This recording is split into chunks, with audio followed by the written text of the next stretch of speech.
श्रद्धेय रंजन कुमार बेहरा आम गहन उपस्थित अच्छा समग्र ओडिशा जड़े परिचित व्यक्ति तर्कठू आरंभ कर नेतृत्व नबारे जार पारदर्शिता अच्छी मान्यवर विधायक सम्मानीय गणेश्वर बेहरा महोदय आम संगे उपस्थित अच्छा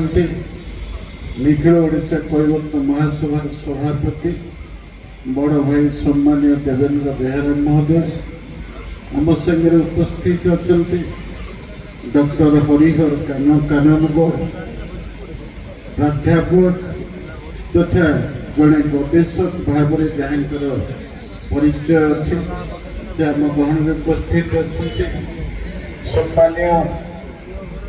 नारायण बेहरा ये कैवर्त निखिल ओडिशा कैवर्त महासभार संगठन केवल नुहे ये कैवर्त जातिर जड़े मार्गदर्शक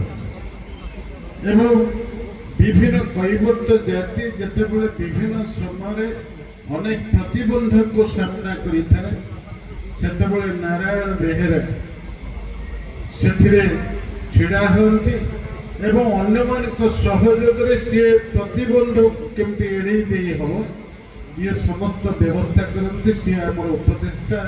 ये उपस्थित अच्छा आमर विष्णुचरण बेहरा निखिल ओडिशा कैवर्त महासभार उपसभापति एवं उपस्थित अच्छा नारायण प्रसाद बेहरा साधारण संपादक तथा ये सभार संचालक सम्मानीय सुकांत प्रधान महोदय मो सामने उपस्थित समस्त नेतृत्व एवं कैवर्त प्रेमी समस्त भाई भौणी आम बहुत कम लोक अच्छे प्रकृत में आउ ये उत्सव जो चैती उत्सव मादकता आम पाखे ना किंतु तारी भितर जो जी लोक अच्छे अंतत संगठन को भल पाउथिबा ये जाति की भल पाउथिबा आमे ये मनीष माने एठी उपस्थित अच्छे गोटे कथा जे जाति वृत्ति एवं संस्कृति तेणु जाति कथा आम जानीचे समस्त वक्ता कही एवं वृत्ति कथा आमर आम एक कथा जानीचे जे ना चलैबार वृत्ति जाल मारिकी माछ धरिबा आम वृत्ति ढिंकी रे धान कुटी ये चूड़ा करिकी ये होचे आम वृत्ति ये होचे आम वृत्ति एवं संस्कृति कहिले ये समस्त में आलोचना कर संस्कृति माँ आमर इष्ट देवी माँ बासुड़ी जो संस्कृति आरंभ होती आज पवित्र बलदेव जी पीठे आम जिते ये चैती उत्सव पालन करुचे ये संस्कृतिर कथा कहले एठी हरिहर कानून को कहते ये सत्य जुगर कथा कहते मनु कथा कहते से कैवर्त जातिर कैवर्त लोकंर कौन अवदान अच्छे कथा कहते त्रेता जुगर रामचंद्र कथा पाद प्रक्षालन कथा कैवर्त लोकटी जिते पाद प्रक्षालन करवा संस्कृति परवर्ती अवस्था द्वापर जिते मुनि पराशर विवाह होता मत्स्यकन्या सत्यवती संगे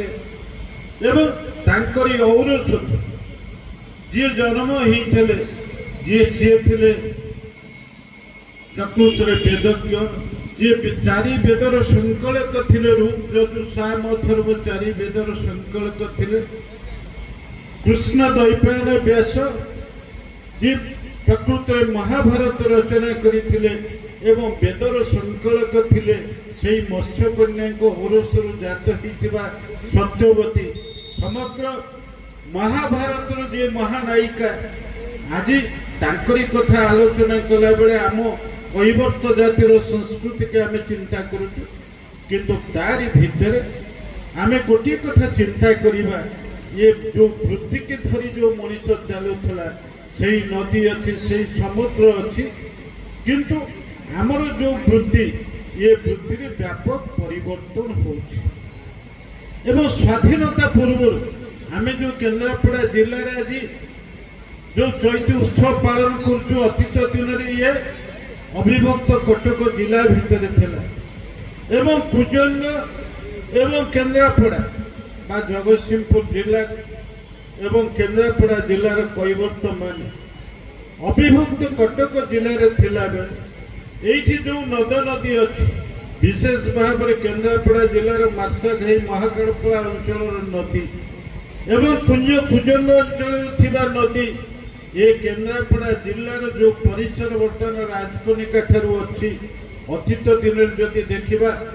ଯେତେବେଳେ ଷଣ୍ଢ ରାଜା ଶାସନ କରୁଥିଲେ କୁଜଙ୍ଗ ଅଞ୍ଚଳରେ ଏବଂ ତାଙ୍କର ପରିବ୍ୟାପ୍ତି ଥିଲା ତାଙ୍କ ଭୂଖଣ୍ଡର ପରିବ୍ୟାପ୍ତି ଥିଲା ରାଜକନିକା ପର୍ଯ୍ୟନ୍ତ ତା ଅର୍ଥ ଇଏ ଜଗତସିଂହପୁର ଜିଲ୍ଲାର କୁଜଙ୍ଗଠୁ ରାଜକନିକା ପର୍ଯ୍ୟନ୍ତ ଇଏ ଷଣ୍ଢ ରାଜାଙ୍କ ଅଧୀନରେ ଥିଲାବେଳେ 1861 ମସିହାରେ ଯେତେବେଳେ ଇଂରେଜମାନେ ଆମକୁ ଶାସନ କରୁଥିଲେ ସେତେବେଳେ ଇଏ ଷଣ୍ଢ ରାଜାଙ୍କୁ ଅପହରଣ କରିନେଲେ ଇଂରେଜମାନେ ସେହି ସମୟରେ କୁଜଙ୍ଗର କୈବର୍ତ୍ତମାନେ 32 ଆହୁଲା ପକେଇକି ନାଁ ଆଣିକି ଡଙ୍ଗା ଆଣିକିରି ଇଂରେଜମାନଙ୍କ କବଳରୁ ସେତେବେଳେ ଷଣ୍ଢ ରାଜାଙ୍କୁ ଉଦ୍ଧାର କରିଥିଲେ ଯୋଉଥିପାଇଁ ଷଣ୍ଢ ରାଜା ସେତେବେଳେ ଏ କୈବର୍ତ୍ତମାନଙ୍କୁ ସେତେବେଳେ ନଦୀ ପଟ୍ଟା ଦେଇଥିଲେ ନଦୀର ପଟ୍ଟା ଦେଇଥିଲେ ଏବଂ ଆମେ ଆଜି କହୁଛୁ 57 କିତା ନଦୀ 23,000 ଏକର ନଦୀ ଯାହା ରାଜକନିକାଠୁ ଏରସମା ପର୍ଯ୍ୟନ୍ତ ପରିବ୍ୟାପ୍ତ ଅଛି ତେଣୁ ତାରି ଭିତରେ ଏଇ କେନ୍ଦ୍ରାପଡ଼ା ଜିଲ୍ଲାର ବିଶେଷ ଭାବରେ ମାର୍ଶାଘାଇ ମହାକାଳପଡ଼ା ଅଞ୍ଚଳର କୈବର୍ତ୍ତମାନେ ଏଠି କୁଜଙ୍ଗ ଅଞ୍ଚଳର କୈବର୍ତ୍ତମାନଙ୍କୁ ନେଇକରି ଯେଉଁ କଳିଙ୍ଗ କର୍ଣ୍ଣଧାର ପ୍ରାଥମିକ ମତ୍ସ୍ୟଜୀବୀ ସମବାୟ ସମିତିଟି ଗଠନ ହେଇଛି ସେଥିରେ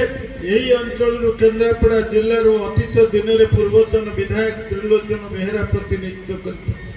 ଏଇଠୁ ଅର୍ଜୁନ ବେହେରା ଯେ ଦେବେନ୍ଦ୍ର ବେହେରାଙ୍କ ପିତା ମଧ୍ୟ ପ୍ରତିନିଧିତ୍ୱ କରିଥିଲେ ଯେତେବେଳେ ମୋ ବାପା ଦୀନବନ୍ଧୁ ତରେଇ ସେ ସୋସାଇଟିର ସଭାପତି ଥିଲେ ତେଣୁ ଏ ଦୃଷ୍ଟିକୋଣରୁ ବିଚାର କଲେ ଯେଉଁ 57 କିତା 23,000 ଏକର ନଦୀ ଯାହାରି ଉପରେ ଆଜି କୁଜଙ୍ଗ ଅଞ୍ଚଳର କୈବର୍ତ୍ତମାନେ